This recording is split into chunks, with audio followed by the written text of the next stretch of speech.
ಕತೆ ನಿಮ್ಮ ಭಾವ ಚಾನಲ್ಗೆ ಸ್ವಾಗತ.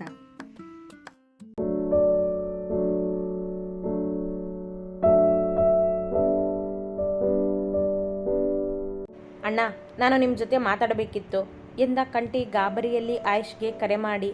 ಮಾತು ಆಮೇಲೆ ಕಂಟಿ. ಅಣ್ಣ ಎಲ್ಲಿಗೆ ಹೋಗಿದ್ದಾನೆ ಇಷ್ಟು ಬೇಗ? ನಿನ್ನೆ ಏನಾದರೂ ಆಗಿದೆಯಾ? ಯಾಕಂದರೆ ನಿನ್ನೆ ಬೆಂಗಳೂರಿಂದ ಬಂದಾಗಿಂದ ಒಂಥರ ಇದ್ದಾನೆ ಅವನು. ನಿನಗೇನಾದರೂ ಗೊತ್ತಾ ಕೇಳಿದ ಆಯುಷ್. ಇಲ್ಲ ಅಣ್ಣ, ನನಗೇನೂ ಗೊತ್ತಿಲ್ಲ.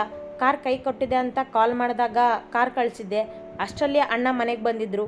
ಈಗ ಎಲ್ಲಿಗೆ ಹೋಗಿದ್ದಾರೆ ಅಂತ ನನಗೆ ಗೊತ್ತಿಲ್ಲ ಅಣ್ಣ ಎಂದವನಿಗೆ ಸತ್ಯ ಗೊತ್ತಾಗಿತ್ತು. ಅದನ್ನೇ ಹೇಳಲು ಕರೆ ಮಾಡಿದ್ದನವ. ಹೌದಾ, ವೇಟ್ ಕಂಟಿ, ನಾನೇನು ಕಾಲ್ ಮಾಡ್ತೀನಿ ಎಂದ ಆಯುಷ್ ಕಾಲ್ ಕಟ್ ಮಾಡಿದ. ಅವನ ಮಾತು ಕೇಳಿಸಿಕೊಳ್ಳದೆ ಅವನಿನ್ನು ಆಫೀಸ್ಗೆ ಹೋಗದೆ ಶರಾವತಿಯವರ ಜೊತೆ ಭಾರ್ಗವನ ಬಗ್ಗೆಯೇ ಮಾತನಾಡುತ್ತಾ ಕುಳಿತಿದ್ದ.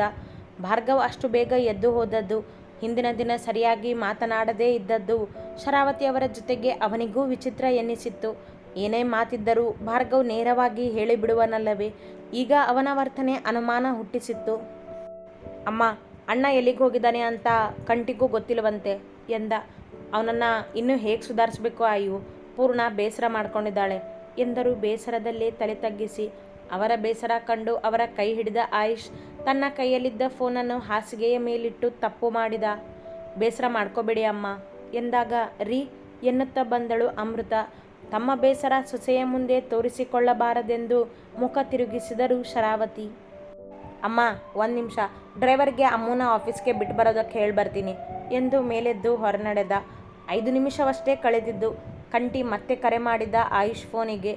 ಅವನ ಫೋನ್ ನೋಡಿದ ಶರಾವತಿ ಕಂಟಿ ಎಂಬ ಹೆಸರು ನೋಡಿ ಭಾರ್ಗವನ ಬಗ್ಗೆಯೇ ಹೇಳಲು ಕರೆ ಮಾಡಿರಬೇಕು ಎಂದುಕೊಂಡು ರಿಸೀವ್ ಮಾಡಿ ಕಿವಿಗಿಟ್ಟರು. ಅಣ್ಣ, ಆ ವ್ಯಕ್ತಿ ಯಾರು ಅಂತ ನಮ್ಮ ಹುಡುಗರು ಪತ್ತೆ ಹಚ್ಚಿದ್ದಾರೆ ಅಣ್ಣ. ಅವನು ಸ್ವಪ್ನ ಕಡೆಯವನು. ಪೂರ್ಣ ಸ್ಕೂಟಿ ಕಳುವು ಮಾಡಿಸಿದ್ದು ಅವಳೇ ಅಣ್ಣ. ಭಾರ್ಗವ ಅಣ್ಣನಿಗೆ ಇದೆಲ್ಲ ಗೊತ್ತಿಲ್ಲ ಅನಿಸುತ್ತೆ. ಆಯುಷ್ ಧ್ವನಿಗೂ ಕಾಯದೆ ಒದರಿಬಿಟ್ಟ. ಏನು ಹೇಳ್ತಿದ್ಯಾ ಕಂಟಿ ನೀನು ಎಂದರು ಶರಾವತಿ. ಅವನ ಮಾತು ಒಂದೂ ಅರ್ಥವಾಗದೆ. ಅವರ ಧ್ವನಿಗೆ ಹೆದರಿದ ಕಂಟಿ ಕಾಲ್ ಕಟ್ ಮಾಡಿಬಿಟ್ಟ ತಕ್ಷಣ. ಸ್ವಪ್ನ, ಪೂರ್ಣ, ಸ್ಕೂಟಿ, ಏನು ಮಾತಾಡ್ತಿದ್ದಾನೆ ಇವನು ಎಂದವರು ಕೋಣೆಯಿಂದ ಹೊರಬಂದರು ಶರಾವತಿ. ಆಯುಷ್ ಅಮೃತಾಳ ಜೊತೆ ಕೆಳಗಿಳಿದು ಬಂದ. ಆಯುಷ್, ಕಂಟಿ ಏನು ಹೇಳ್ತಿದ್ದಾನೆ? ಯಾರನ್ನ ಪತ್ತೆ ಹಚ್ಚಿದ್ದೇನೆ ಅಂತ ಹೇಳ್ತಿದ್ದಾನೆ. ಸ್ವಪ್ನ ಪೂರ್ಣಳ ಸ್ಕೂಟಿ ಕಳುವು ಮಾಡಿಸಿದ್ದು ಅವಳೇ ಎಲ್ಲ ಮಾಡಿದ್ದು ಅಂತಿದ್ದಾನೆ. ಏನಿದೆಲ್ಲ ಕೇಳಿದರು ಗಂಭೀರವಾಗಿ. ಅವರ ಪ್ರಶ್ನೆಗೆ ಹೆದರಿದ ಆಯು ಕಂಟಿ ಎಂದು ಉಸಿರಿದ ನಿಂತಲ್ಲೇ. ಹೇಳು ಆಯು, ಏನು ಹೇಳ್ತಿದ್ದಾನೆ ಅವನು ಕೇಳಿದರು ಜೋರು ಮಾಡಿ. ಅವರ ಧ್ವನಿಗೆ ಅಡುಗೆ ಮನೆಯಲ್ಲಿದ್ದ ಪೂರ್ಣ ಹೊರಬಂದಳು. ಪದ್ಮಜ್ಜಿ ಅಲ್ಲಿಯೇ ಕುಳಿತಿದ್ದರು. ಅಮೃತ ಏನೊಂದು ಅರ್ಥವಾಗದೇ ನಿಂತಳು. ಅಮ್ಮ, ಏನಿಲ್ಲ ಅಮ್ಮ, ಏನೋ ಆಫೀಸ್ ವಿಷಯ ಅದು ತಡವರಿಸಿದ ಆಯುಷ್ ಸತ್ಯ ಮುಚ್ಚಿಡಲು ನೋಡಿದ.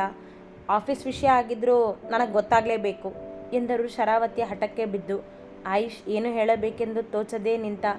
ಹೇಳು ಆಯು, ನನ್ನ ಬೆನ್ನ ಹಿಂದೆ ಏನು ನಡೀತಿದೆ? ಏನಿದೆಲ್ಲ? ಯಾವ ವಿಷಯದ ಬಗ್ಗೆ ಕಂಟಿ ನನಗೆ ಹೇಳ್ತಿರೋದು ಎಂದರು. ಅವ ತಡಬಡಿಸುತ್ತಿರುವುದು ನೋಡಿ ಅವರ ಅನುಮಾನ ಹೆಚ್ಚಾಗಿತ್ತು. ಅಮ್ಮ, ಅದು ಎನ್ನುತ್ತಾ ಪೂರ್ಣಳತ್ತ ನೋಡಿದ ಆಯು. ಸಮಯ ವ್ಯರ್ಥ ಮಾಡದೆ ಹೇಳು ಆಯು, ನನ್ನ ಮೇಲಾಣೆ ಎಂದಾಗ ಸತ್ಯ ಹೇಳದೆ ಬೇರೆ ದಾರಿ ಇರಲಿಲ್ಲ ಆಯುಷ್ಗೆ. ಭಾರ್ಗವ್ ಮೇಲೆ ಕಂಪ್ಲೇಂಟ್ ಎಂದು ತನ್ನನ್ನು ಅರೆಸ್ಟ್ ಮಾಡಿದ್ದು, ಅದರ ಕೋಪಕ್ಕೆ ಭಾರ್ಗವ್ ಪೂರ್ಣಳನ್ನು ಹೆದರಿಸಿ ಮದುವೆ ಆಗಿದ್ದು ಎಲ್ಲವನ್ನೂ ಹೇಳಿಯೇ ಬಿಟ್ಟ. ಅಷ್ಟರೊಳಗೆ ಮನೆಗೆ ಬಂದ ಕಂಟಿ ಎಲ್ಲವೂ ಸ್ವಪ್ನ ಮಾಡಿದ್ದೆಂದು ವಿವರಿಸಿದ.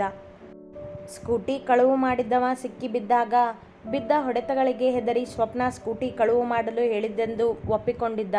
ಜೊತೆಗೆ ಪೂರ್ಣಳ ಅಂಗಡಿಗೆ ಸರ್ಕಾರಿ ಅಧಿಕಾರಿಯಾಗಿ ಸ್ವೀಟ್ ಪರೀಕ್ಷಿಸಲು ಹೋಗಿದ್ದವನು ತಾನೇ ಎಂದು ಅವರಿಗೆ ಗೊತ್ತಿರದ ಸತ್ಯವನ್ನೂ ಹೇಳಿದ್ದ. ಆದರೆ ಭಾರ್ಗವ್ ಮೇಲೆ ಅತ್ಯಾಚಾರದ ಕಂಪ್ಲೇಂಟ್ ಕೊಟ್ಟಿರುವುದರ ಬಗ್ಗೆ ಅವನಿಗೆ ಏನೊಂದೂ ತಿಳಿದಿರಲಿಲ್ಲ. ಹಾಗಾಗಿ ತನಗೆ ಗೊತ್ತಾಗಿದ್ದನ್ನೇ ಹೇಳಲು ಆಯುಷ್ಗೆ ಕರೆ ಮಾಡಿದ್ದ ಕಂಟಿ ಕಂಪ್ಲೇಂಟ್ ಎಂಬ ದೊಡ್ಡ ನಾಟಕ ಆಡಿದ್ದು ಸ್ವಪ್ನಳೇ ಎಂದು ಊಹಿಸಿದ್ದ. ಅದನ್ನೇ ಎಲ್ಲರ ಮುಂದೆ ವಿವರಿಸಿದ. ಆದರೆ ಸತ್ಯ ತಿಳಿದ ಪೂರ್ಣ ಕುಸಿದು ಕುಳಿತಳು. ಶರಾವತಿ ಭಾರ್ಗವನಿಗೆ ಕರೆ ಮಾಡಿದರು. ಸತ್ಯ ತಿಳಿಯದೆ ಪೂರ್ಣಳನ್ನು ಬಲವಂತದಿಂದ ಮದುವೆ ಆಗಿದ್ದನಲ್ಲವೇ ಭಾರ್ಗವ್? ನಿಮ್ಮ ಖುಷಿನೇ ನನ್ನ ಖುಷಿಯ ಅಮ್ಮ ಎಂದು ಎಲ್ಲರ ಮುಂದೆ ಅವಳನ್ನು ಮದುವೆ ಆಗಲು ಒಪ್ಪಿಕೊಂಡು ಅವರ ಮನೆಗೆ ಹೆಣ್ಣು ಕೇಳಲು ಹೋಗಿದ್ದು. ಮದುವೆ ಇಷ್ಟ ಇಲ್ಲ, ಮದುವೆಗೆ ಒಪ್ಕೊಳ್ಳೋದಿಲ್ಲ ಎಂದವಳನ್ನು ಎಳೆದೊಯ್ದು ಹೆದರಿಸಿ ತನ್ನ ಕೈ ಕೆಳಗೆ ಕೆಲಸ ಮಾಡುವವರ ಮುಂದೆ ಅವಮಾನಿಸಿ ಜೀವವೇ ಆದ ಅವಳ ಅಂಗಡಿಯನ್ನು ಮುಂದಿಟ್ಟುಕೊಂಡು ಮದುವೆಗೆ ಒಪ್ಪುವಂತೆ ಮಾಡಿದ್ದು. ನಾನು ಕಂಪ್ಲೇಂಟ್ ಕೊಟ್ಟಿಲ್ಲ ಭಾರ್ಗವ್, ಏನೋ ತಪ್ಪಾಗಿದೆ ಎಂದು ಹೇಳಿದವಳ ಮಾತನ್ನು ನಾಟಕವೆಂದು ಅಲ್ಲಗಳೆದು ಅವಳ ಕಣ್ಣೀರು ಕಂಡರೂ ಕರಗದೆ ಅವಳ ಜೊತೆ ಮೃಗದಂತೆ ವರ್ತಿಸಿದ್ದು, ಅಹಂಕಾರದಿಂದ ಮೆರೆದಿದ್ದು, ಮೈಸೂರಿನ ಕಿಂಗ್ ಎಂದು ತನ್ನ ದರ್ಪ ತೋರಿಸಿದ್ದು ಒಂದೇ ಎರಡೇ ಅವ ಮಾಡಿದ ತಪ್ಪುಗಳು? ಈ ಕಂಪ್ಲೇಂಟ್ ವಿಷಯ ಶುರುವಾಗುವುದಕ್ಕೂ ಮೊದಲು ತಾನು ಅವಳ ಅಂಗಡಿ ಮುಚ್ಚಿಸಲು ನೋಡಿದ್ದು, ಕ್ಷಮೆ ಕೇಳೆಂದು ಎದುರು ನಿಂತಿದ್ದು ಒಂದು ಕಡೆಯಾದರೆ, ಮದುವೆ ಆಗಿಯೇ ಅವಳಿಗೆ ನೋವು ಕೊಡುವೆ ಎಂದು ತಾನು ನಿರ್ಧರಿಸಿ ತಪ್ಪು ಮಾಡಿದ್ದು ಒಂದು ಕಡೆ. ಮನೆಗೆ ಹೋಗದೆ ಕಾರಿನಲ್ಲಿಯೇ ಕುಳಿತು ಎಲ್ಲವನ್ನೂ ಒಮ್ಮೆ ನೆನಪಿಸಿಕೊಂಡವನ ಮನಕ್ಕೆ ಪಶ್ಚಾತ್ತಾಪದ ಬೆಂಕಿ ಹತ್ತಿತ್ತು. ಎಲ್ಲ ಆ ಸ್ವಪ್ನಳಿಂದನೇ ಆಗಿದ್ದು. ಪೂರ್ಣ ಅಂಗಡಿ ಸ್ವೀಟ್ ಚೆಕ್ ಮಾಡಿಸಿ ಕೇಸ್ ನಾಟಕ ಮಾಡಿದ್ದು ಅವಳೇ ಅನಿಸುತ್ತೆ.